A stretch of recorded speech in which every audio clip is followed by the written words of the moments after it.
नमस्कार साथी, स्वागत करता हूं आपके अपने YouTube चैनल में। तो इस वीडियो में हम नाथ मत के बारे में पढ़ने वाले हैं। इससे पहले सिद्ध संप्रदाय या सिद्ध मत को हम पढ़ चुके हैं। ठीक है, तो चलिए शुरू करते हैं। हजारी प्रसाद द्विवेदी का मत ले लेते हैं नाथ पंथ के संदर्भ में। तो क्या कहते हैं हजारी प्रसाद द्विवेदी नाथ पंथ के लिए कि नाथ पंथ या नाथ संप्रदाय के सिद्ध मत, सिद्ध मार्ग, योग संप्रदाय, अवधूत मत एवं अवधूत संप्रदाय नाम भी प्रसिद्ध हैं। उन्होंने ये जो पंक्ति है वो किस पुस्तक में लिखी? कबीर पुस्तक, उनकी एक कबीर नाम की आलोचनात्मक पुस्तक है, उसमें यह जानकारी दी है कि नाथ पंथ के ये नाम भी हो सकते हैं। जहाँ तक इन्होंने सिद्ध मत और सिद्ध मार्ग नाम भी सुझाया है नाथ पंथ का ही। ठीक है, क्योंकि उसी से निकला था, सिद्धों में से ही नाथ निकले हैं। बिल्कुल, तो ये जानकारी ठीक है। नाथ संप्रदाय नाम से भी उन्होंने एक पुस्तक लिखी है, लेकिन उसमें जो पंक्ति नहीं लिखी बल्कि कबीर में लिखी है। ठीक है, आगे साथ ही पढ़ते हैं। आचार्य रामचंद्र शुक्ल क्या कहते हैं, यह भी जानकारी ले लेते हैं। गोरखनाथ के नाथ पंथ का मूल भी बोधों की यही वज्र शाखा है। 84 सिद्धों में गोरखनाथ, जिसको गोरक्षपा भी कहा जाता है, वे गिन लिए जाते हैं। माना जाता है गोरखनाथ पहले सिद्धों में ही थे। ठीक है, 84 सिद्धों में गोरखनाथ, जिनको सिद्धों में गोरक्षपा के नाम से भी जाना जाता है, ठीक है, उनको भी गिन लिया जाता है 84 सिद्धों में। ओके, पर यह स्पष्ट है कि उन्होंने अपना मार्ग अलग कर लिया था। क्यों मार्ग अलग कर लिया था? क्योंकि इसमें काम भावना को बहुत ज़्यादा प्रोत्साहन मिलता था और बहुत सारे पाखंड, ठीक है, इसमें थे, जिस कारण ये अलग हो गए सिद्ध संप्रदाय से। आगे साथ ही गोरक्ष सिद्धांत संग्रह, इस पुस्तक के अनुसार इस पुस्तक के अनुसार जो नौ नाथ माने जाते हैं वो इस प्रकार से हैं। नागार्जुन, ठीक है, यह भी सिद्ध संप्रदाय में है, जैसे कि हमने पढ़ाए हैं आपको सिद्ध संप्रदाय वाले वीडियो में। ठीक है, नागार्जुन, जड़ भारत, हरिश्चंद्र, सत्यनाथ, भीमनाथ, गोरखनाथ इन्हें कहा जाता है। चरपटनाथ भी सिद्धों में थे। जलंधरनाथ, ये भी वहीं थे। मल्ल्यार्जुन, ठीक है, मल्ल्यार्जुन। तो साथियों, ये 9 नाथ माने जाते हैं गोरख सिद्धांत संग्रह के अनुसार। ठीक है, डॉक्टर रामकुमार वर्मा ने भी अपने 9 सिद्धांत सुझाए हैं। वो कौन कौन से साथियों? नाथ संप्रदाय के, ठीक है, नाथ मत के, तो वो हैं आदिनाथ, मत्स्येंद्रनाथ, गोरखनाथ, गाहणीनाथ, चरपटनाथ, चौरंगीनाथ, ज्वालेंद्रनाथ, भर्तृनाथ, गोपीचंदनाथ। ठीक है, तो चरपटनाथ जो है वो है चरकानंद, उनका अन्य नाम चरपटनाथ का चरकानंद भी है। ठीक है, तो ये देख लीजिए, बहुत सारे नाम यहीं से इधर भी हैं। तो डॉक्टर रामकुमार वर्मा ने अपनी पुस्तक हिंदी साहित्य का आलोचनात्मक इतिहास, उसमें अलग से नाम बताए हैं। ठीक है, तो इन्होंने गोरख सिद्धांत संग्रह में अलग से हैं। आदि नाथ को बाद में संतों ने शिव माना है। ठीक है, तो नाथ पंथ में जैसे कि आपने पढ़ा ऊपर, आदिनाथ भी हैं। ठीक है, आदिनाथ को यानी प्रथम, आदि का मतलब प्रथम होता है, आरंभिक नाथ, तो वो शिव की जैसे बहुत ज़्यादा आराधना पूजा किया करते थे नाथ संप्रदाय में, तो आदिनाथ को शिव भी माना जाता है। ओके, आगे साथियों मत्स्येंद्र नाथ का, इसके बारे में जान लेते हैं। मत्स्येंद्र का वास्तविक नाम विष्णु शर्मा माना गया है। इनकी संस्कृत रचना काल ज्ञान निर्णय का संपादन प्रबोध चंद्र वागची ने किया है। ठीक है, जानकारी दी मैंने आपको।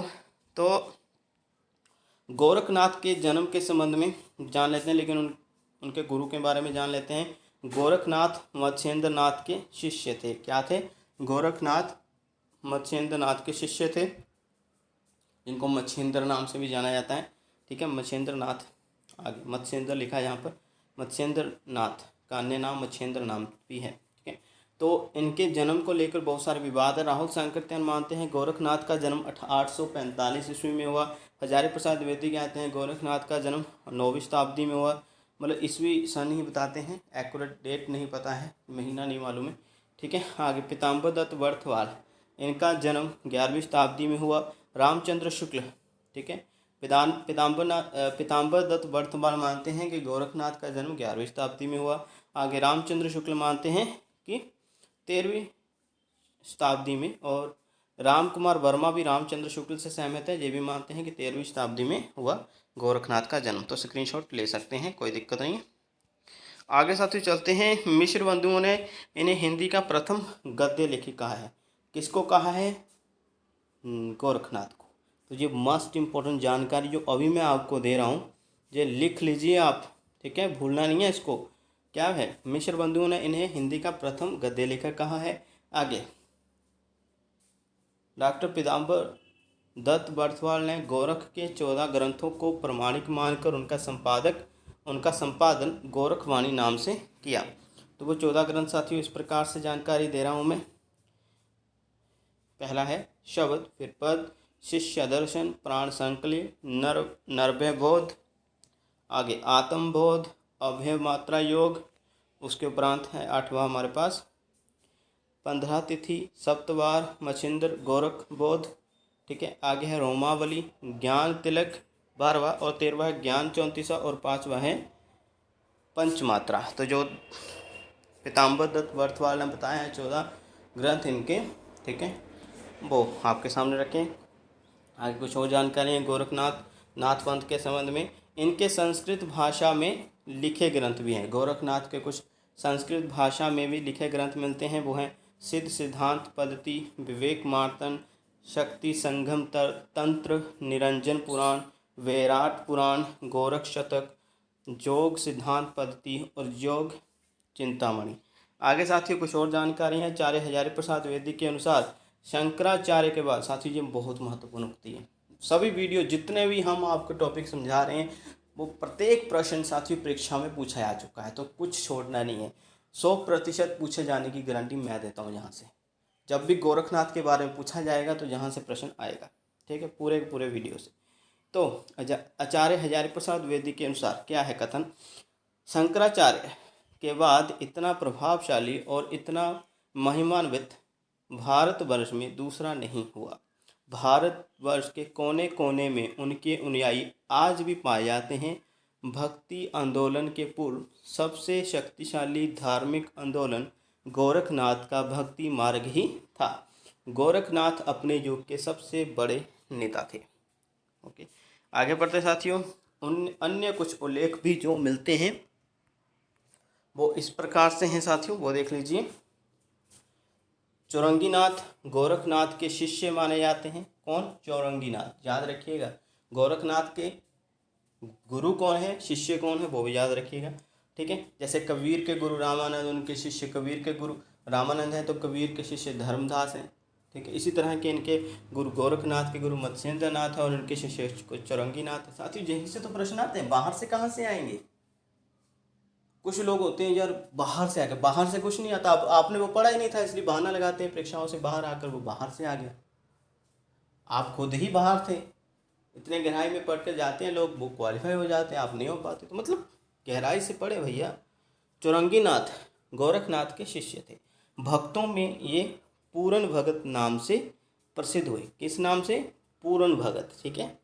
आगे, इन नाथों को इन नामों से भी जाना जाता है, ठीक है। किन नाथों को? इन नामों से भी, ठीक है। ये जो नाम है मत्स्येंद्रनाथ के अन्य नाम है मीन नाम, मच्छंद्रनाथ, जैसे शुरू में बता रहा था, कहीं कहीं मच्छेंद्रनाथ भी मिलता है। मच्छंद्रनाथ के नाम से भी जाना जाता है मत्स्येंद्रनाथ को, ठीक है।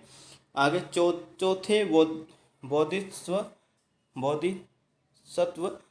अवलोकित शेवर, ठीक है, अवलोकित शेवर, इस नाम से भी इनको जाना जाता है, ठीक है। आगे जलंधर को वालनाथ के नाम से भी जाना जाता है। इसको बालनाथ के नाम से भी जाना जाता है, जलंधर नाथ को, जिसे जलंधर पां भी कहा जाता है, ठीक है। सिद्धों में भी है ये। नागार्जुन ये भी सिद्धों में है। इनको रासायनी के नाम से भी जाना जाता है, ये नाथ जो है नागार्जुन। आगे साथियों, चौरंगीनाथ इनका अन्य नाम पूर्ण भक्त, हमने ऊपर ही पढ़ा। आगे, नागार्जुन, गोरखनाथ, चरपट और जलंधर का नाम नाथ और सिद्ध दोनों में गिना जाता है। जैन आप जरूर नोट डाउन कर लीजिएगा, ठीक है। नागार्जुन का अन्य नाम रसायनी है, चौरंगीनाथ का अन्य नाम पूरन भगत है, ठीक है। ये याद कर लीजिएगा। जलंधर का बालनाथ है, ठीक है। इन दोनों सिद्ध और नाथ दोनों में ही इन सभी का नाम है, नागार्जुन का, गोरखनाथ का, चरपट का, जलंधर का, ठीक है। साथियों नोट डाउन कर लीजिएगा। तो साथियों ये जानकारी जितनी भी मैंने दी, सिद्ध के बारे में पहले वीडियो बना दिए थे, नाथ के बारे में अभी बनाए हैं, तो नाथ मत के बारे में अभी बनाए, तो बिल्कुल इंपॉर्टेंट जानकारी आपके साथ शेयर करी है, ठीक है। अवश्य पढ़ें, आगे बढ़ते रहें। शुभकामनाएं, धन्यवाद वीडियो पूरा देखने के लिए। मिलते हैं अलग वीडियो में। सुरक्षा।